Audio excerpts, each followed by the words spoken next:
प्रभात जी ने मेरा परिचय देते समय मेरे लिए बहुत सारे एडजेक्टिव्स का प्रयोग किया है और एडजेक्टिव्स का प्रयोग करके उन्होंने मेरी कीमत आप लोगों के सामने बढ़ाने की कोशिश की है। मुझे लगता है कि जैसे आजकल हर चीज की कीमत बढ़ रही है, शायद उसी रॉ में प्रभात जी ने हमारी भी कीमत बढ़ाने की कोशिश की है। आदरणीय डॉक्टर सुब्रमण्यम स्वामी जी, श्री शोभन दास जी गुप्ता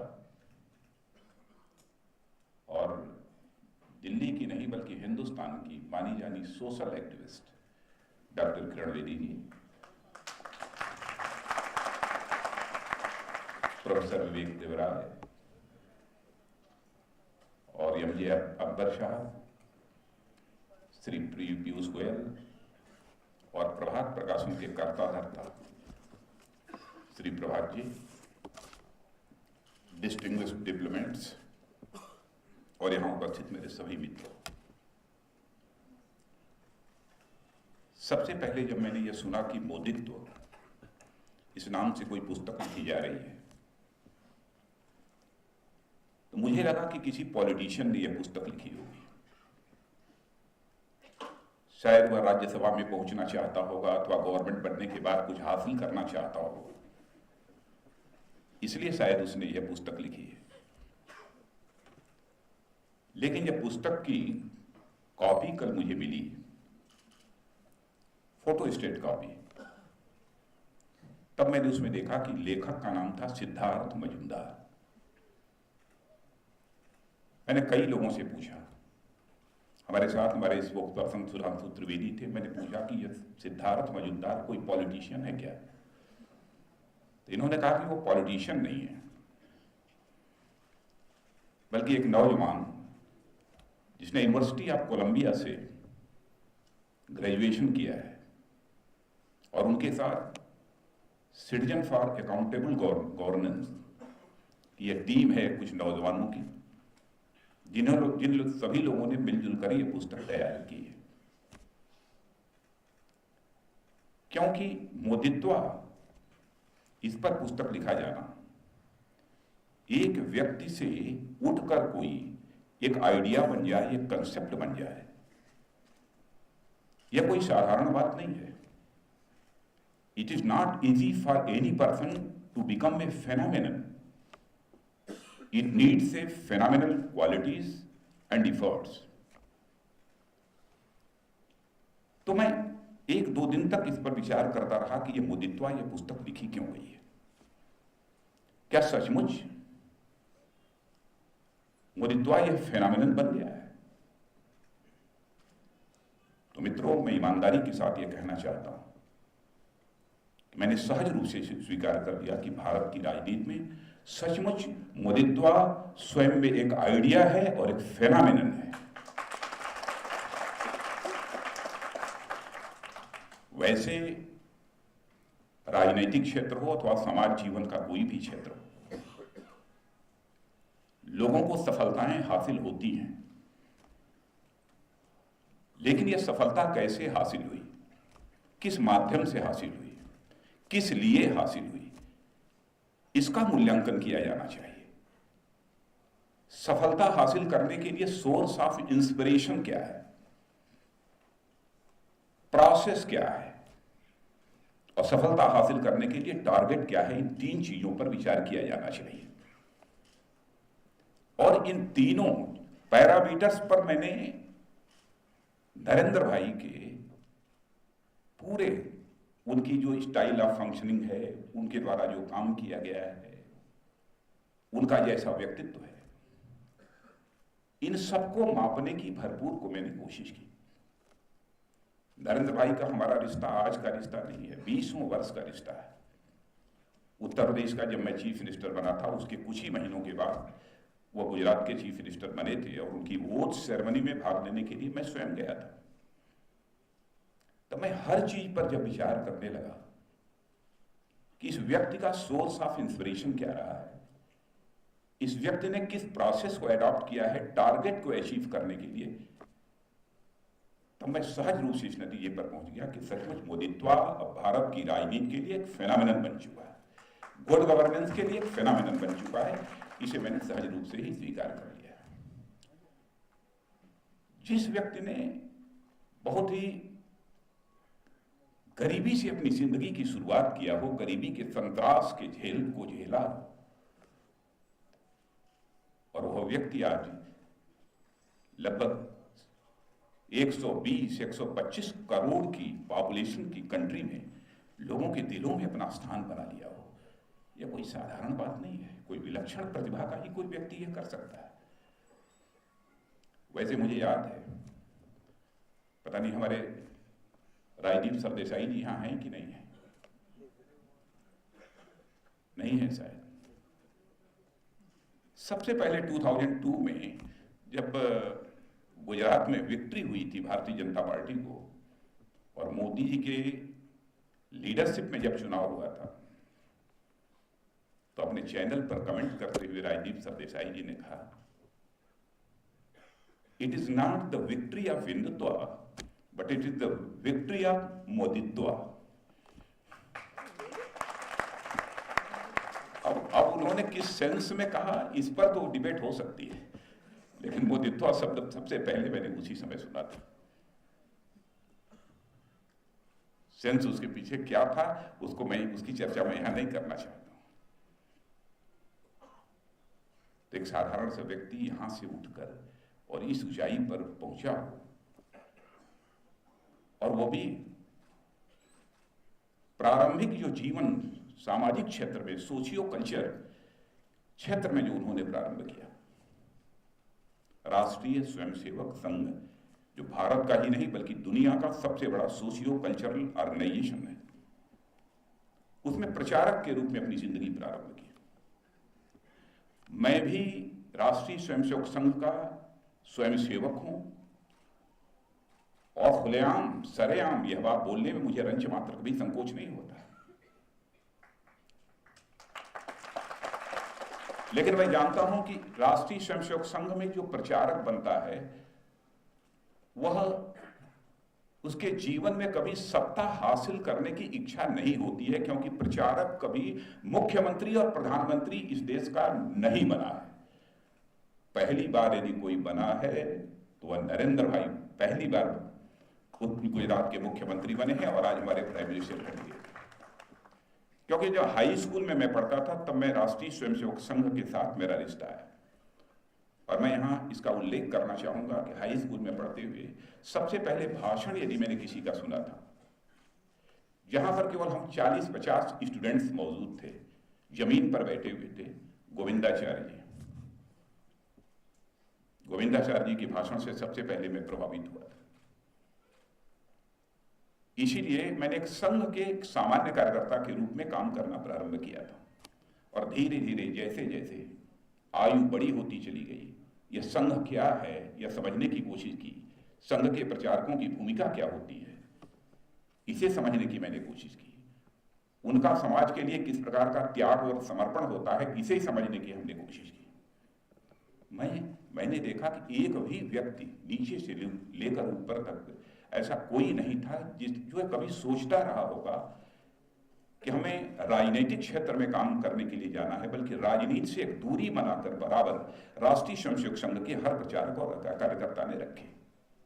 राष्ट्रवाद, नेशनलिज्म, उसे कल्चरल नेशनलिज्म भी कह सकते हैं, कुछ लोग हिंदुत्व भी कहते हैं। वैसे हिंदुत्व इस शब्द का प्रयोग करते हुए मुझे रंच मात्र भी हेजिटेशन नहीं होती। जो कहते हैं, तो उनका सोर्स ऑफ इंस्पिरेशन क्या था? आरएसएस। आरएसएस यानी कल्चरल नेशनलिज्म। कल्चरल नेशनलिज्म इसका मतलब उसे कुछ लोग हिंदुत्व कहते हैं, तो मैं हिंदुत्व भी कहना चाहता हूं। प्रोसेस यानी जीवन में प्रचारक के रूप में उन्होंने कार्य प्रारंभ किया। और टारगेट क्या था? टारगेट यही था कि हम भारत को एक महान भारत बनाना चाहते हैं, ऐसा भारत जो केवल धनवान ही न हो सारे विश्व में, बल्कि ज्ञान और विज्ञान में यानी साइंस और टेक्नोलॉजी में भी सारे विश्व का नेतृत्व कर सके। एक ऐसे महान भारत का हम निर्माण करना चाहते हैं। सोच यह थी, भारत को हम पुनः विश्व गुरु बनाना चाहते हैं। और मैं जानता हूं राष्ट्रीय स्वयंसेवक संघ में यदि भारत को विश्व गुरु बनाने की बात करते हैं तो केवल भारत के इकोनॉमिक डेवलपमेंट की बात नहीं करते। केवल इकोनॉमिकली डेवलप्ड होने से कोई कंट्री विश्व गुरु नहीं बन सकती। इकोनॉमिक डेवलपमेंट के साथ साथ स्पिरिचुअल डेवलपमेंट भी होना चाहिए, तभी जाकर भारत विश्व गुरु के पद पर आसीन हो सकता है। और सचमुच जिसकी इसमें आस्था होगी वही राष्ट्रीय स्वयंसेवक संघ का प्रचारक बनना वह स्वीकार करेगा।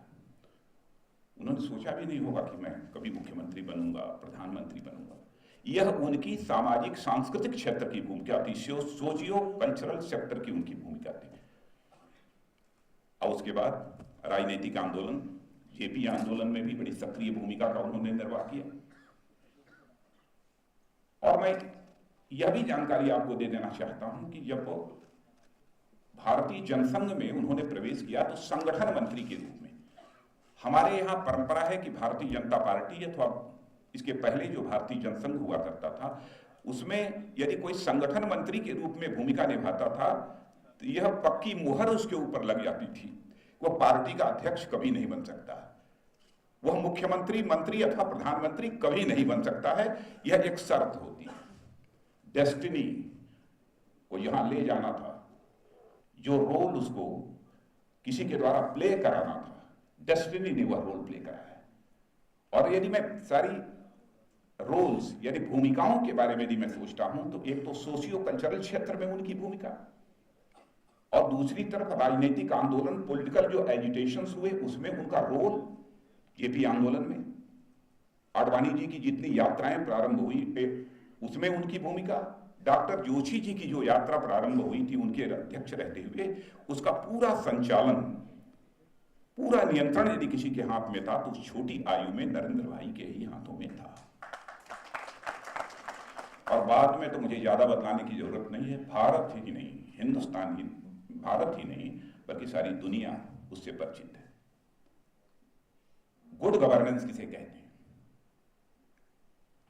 और डेवलपमेंट के क्षेत्र में गुजरात को इस रूप में उन्होंने लाकर खड़ा कर दिया कि सचमुच भारत में डेवलपमेंट के कंटेक्स्ट में यदि कोई स्टेट मॉडल स्टेट के रूप में जानी जाती है तो हम गुजरात हैं। लोग उसका उदाहरण कर देते हैं, कैसे देते हैं इसके बहुत ज्यादा डिटेल में मुझे जाने की आवश्यकता नहीं है। यानी एडमिनिस्ट्रेशन के क्षेत्र में, सोशियो कल्चरल क्षेत्र में, साथ ही साथ पॉलिटिकल एजिटेशन के क्षेत्र में, और फिर तीसरा एडमिनिस्ट्रेशन के क्षेत्र में भूमिका, तीनों भूमिकाएं एक दूसरे से पूरी तरह से अलग अलग है। तो क्या यह सच नहीं है कि इन तीनों क्षेत्रों में जिस व्यक्ति ने बहुत ही प्रभावी तरीके से अपनी भूमिका निभाई हो, क्या वह साधारण प्रतिभा का कोई व्यक्ति होगा? मित्रों, तीनों की भूमिकाएं अलग अलग होती हैं। तीनों भूमिकाओं को यदि बहुत ही श्रेष्ठ तरीके से यदि किसी व्यक्ति ने निर्वाह किया है तो मैं कह सकता हूं कि निश्चित रूप से वह विलक्षण प्रतिभा का ही कोई व्यक्तित्व होगा। सामान्य व्यक्ति इस काम को नहीं कर सकता, और ऐसा मैं मानता हूं। अब यदि गवर्नेंस की यदि मैं बात करूं तो लोग कहेंगे साहब 10 साल तक, 12 साल तक इनकी गवर्नमेंट थी, कौन सा बड़ा कमाल कर दिया कि एक छोटी सी 6 करोड़ 7 करोड़ की पॉपुलेशन की स्टेट में थोड़ा डेवलपमेंट कर दिया, कौन सा बड़ा कमाल कर लिया, कह सकता है कोई। और ये आरोप लगाने वाले अथवा यह कहकर नरेंद्र भाई को बेलिटिल करने वाले लोगों से मैं पूछना चाहता हूं, पश्चिम बंगाल में तो more than 30 year, approximately 35 years तक मार्क्सवादी कम्युनिस्ट पार्टी की गवर्नमेंट थी। जाकर कोई वेस्ट बंगाल को देखें, बिहार में आरजेडी की गवर्नमेंट, लालू भाई वहां के 15 वर्षों तक लगातार मुख्यमंत्री रहे, क्या डेवलपमेंट हुआ?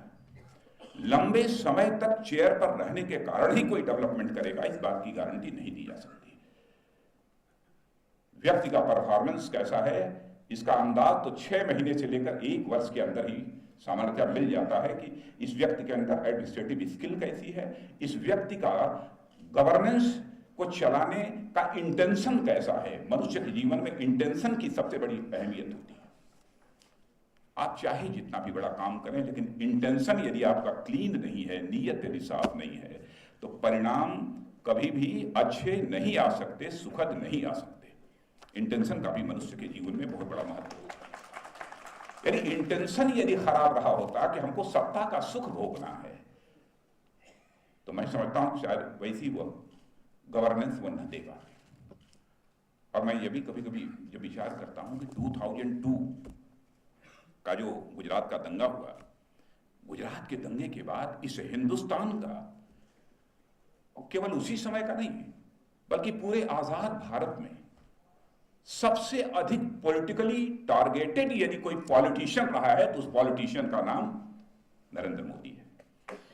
सबसे अधिक पॉलिटिकली टारगेटेड कोई व्यक्ति रहा है तो नरेंद्र मोदी है। कैसे कैसे उनके ऊपर आरोप लगे। कहा जाता था कि उन्होंने कह दिया कि नहीं चलो 24 घंटे तक गोली चलाते रहो, जितने मार सकते हो मारो। क्या इसकी कल्पना की जा सकती है?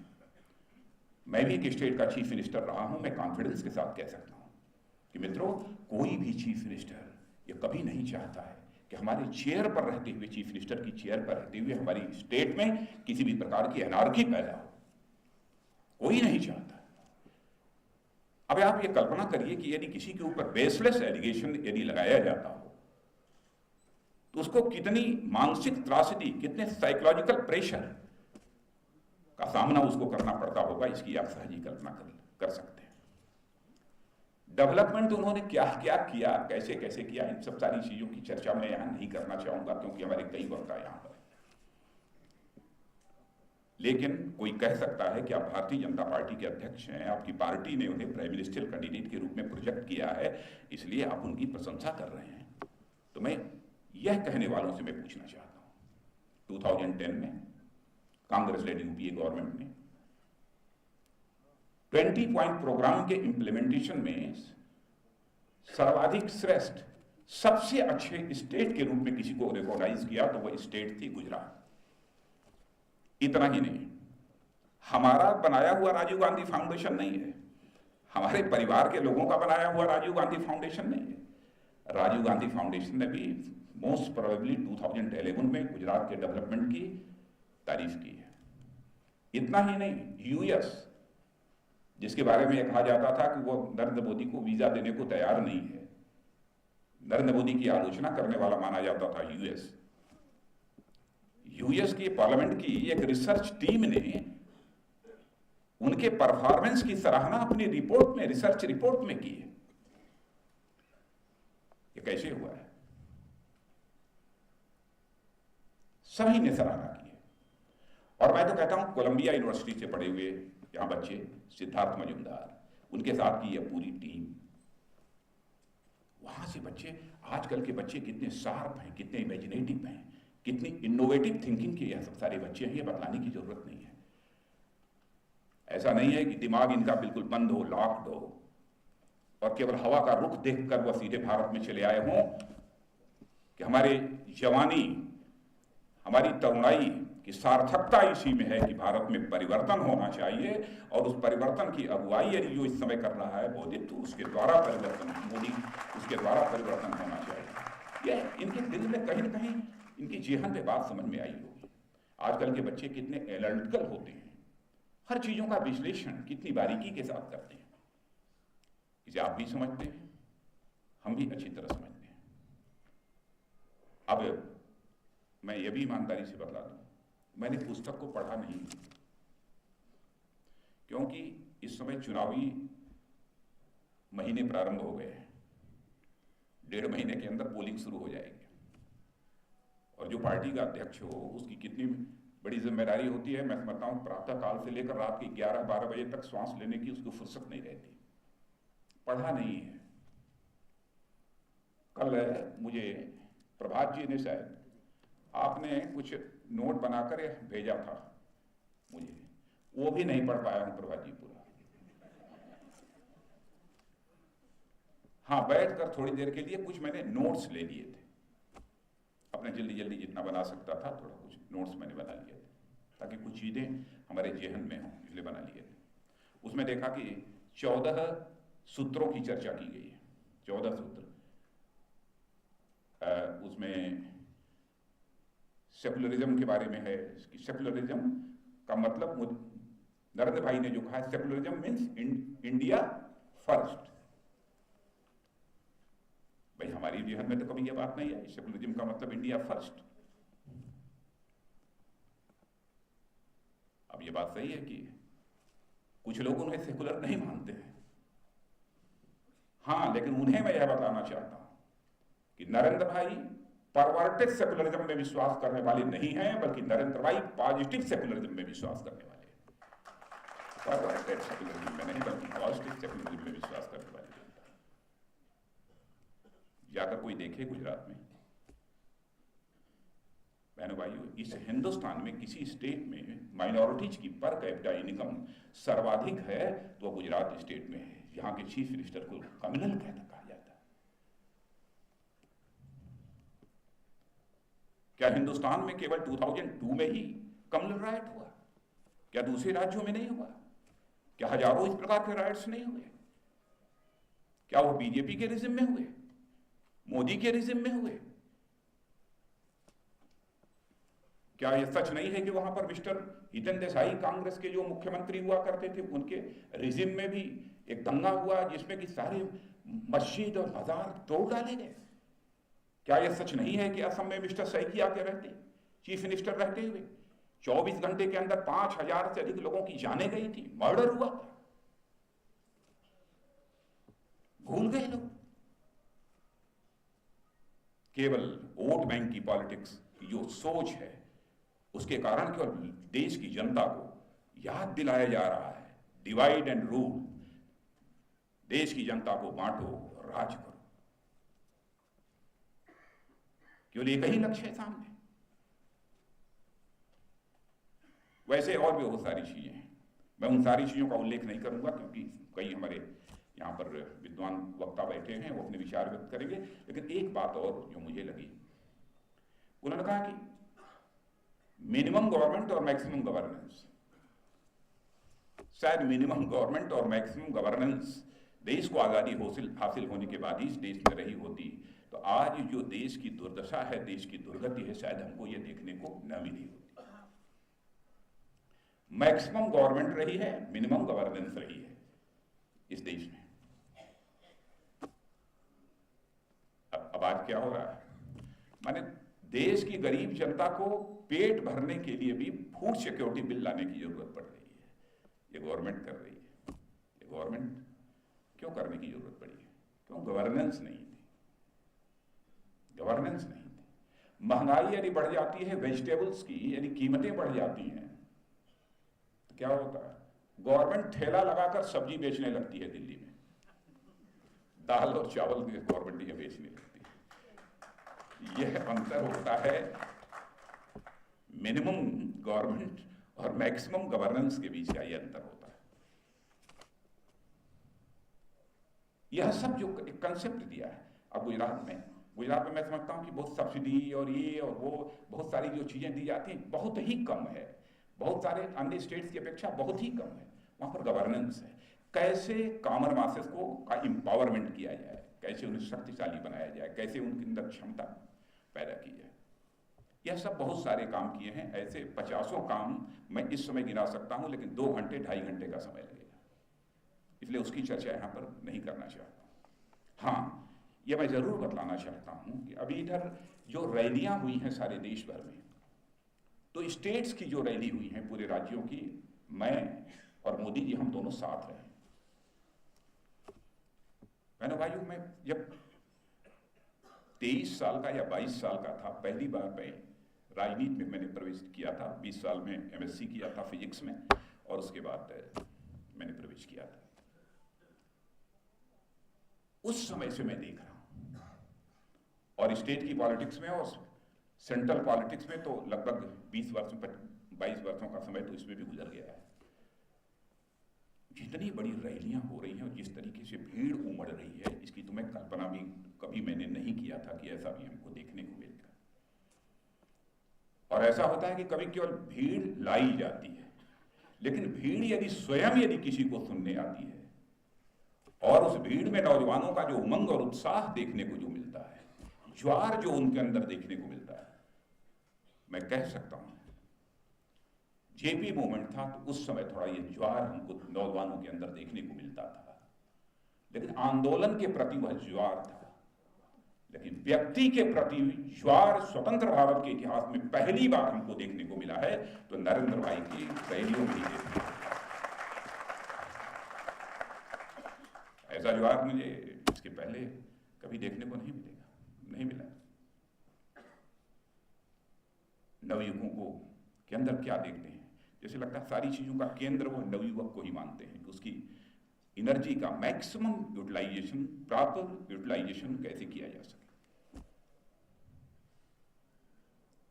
जैसे मैंने कहा कैसे उसकी स्किल डेवलपमेंट किया जा सके, इनोवेटिव आइडिया उसके अंदर पैदा हों, इसके लिए कैसे उसको इंस्पायर किया जा सके, उसकी मैक्सिमम जो कैपेसिटी है, एफिशिएंसी, उसका प्रॉपर यूटिलाइजेशन कैसे किया जा सके। इन सब सारी चीज़ों के संबंध में बहुत सारे विचार हैं और मैं समझता हूँ इधर तो शायद कई घंटे इधर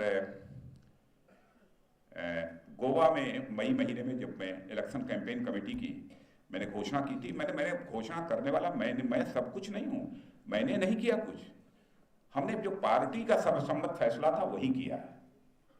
13 सितंबर को भी प्रेसिडेंशियल कैंडिडेट के रूप में, चूंकि मैं पार्टी का अध्यक्ष था इसलिए मुझे घोषणा करनी थी, इसलिए मैंने किया। लेकिन यह काम मैंने ही नहीं किया, हमारी पूरी की पूरी पार्टी ने मिलकर इस काम को किया, पूरी की पूरी पार्टी ने मिलकर।